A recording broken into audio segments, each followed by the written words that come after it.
In the beginning, there was nothing but God. He created the earth for an unknown reason. After that, there was only darkness, and it spread upon the entire earth. So he decided to light up the world. There was greater light and there was lesser light. The greater light governs the day, while the lesser light governs the night.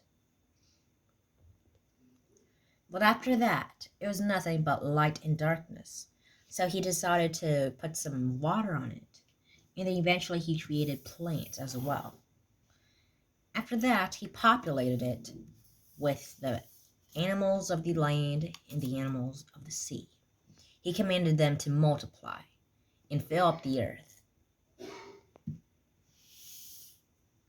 After creating Adam and Eve, he put a tree in the middle of it to test their own obedience. Why did he put a tree over there? Because he commanded them not to eat from it. If they do, it's disobedience, and they do know it because it was the tree of knowledge of good and evil. But then why would he create such a weak spot there? Because America the beautiful, freedom is everything. At first, because it was only God, it was holy, and he ruled the heavens above. But then after Adam and Eve betrayed God with disobedience, he created hell. And although they were not destined to go to heaven because they are immortal after all, after giving them the disability to live forever, it was hell that was their choice. In case you ask, God is good. And all of the sins that Adam and Eve gave was evil.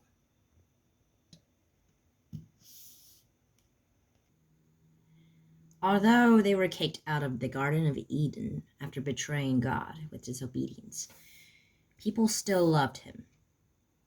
But then eventually they drifted away from him, eventually giving God more and more pain and sadness upon his creation.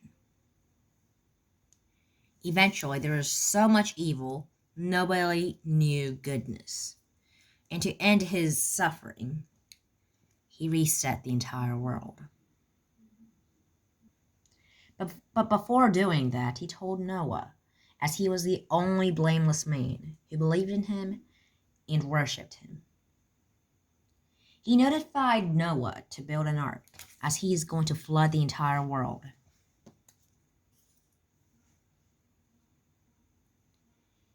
But along with it, he would preserve humanity, along with all the animals on land. The land animals would then go to the ark. He would board all the land animals, but not the sea animals, as they live in the ocean, and thus, because of the flood, they would be preserved. Noah, not only with him, he would bring his wife, his sons, his daughters, and along with their wives and their own daughters and sons. They built the ark and waited for the day to come.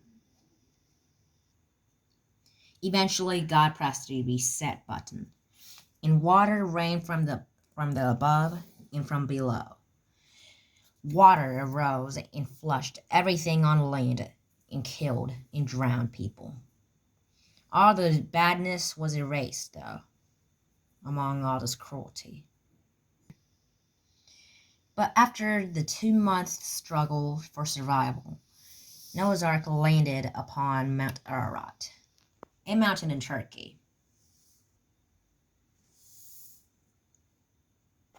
Unfortunately, the good that Noah brought was short-lived, and eventually people evolved against God once again. But then in the center of it was the Tower of Babel. The people of Babylon wanted to build a tower that could reach the heavens and prove that they are the boss, not God. God was a little jealous, or should I say, he was disappointed. He put the reset button again, but not through a flood. No, no, no. He promised not to. He decided to help everybody, and make languages. By making everybody not understand each other, nobody would ever be able to complete the tower. And so the project was unfinished. The end.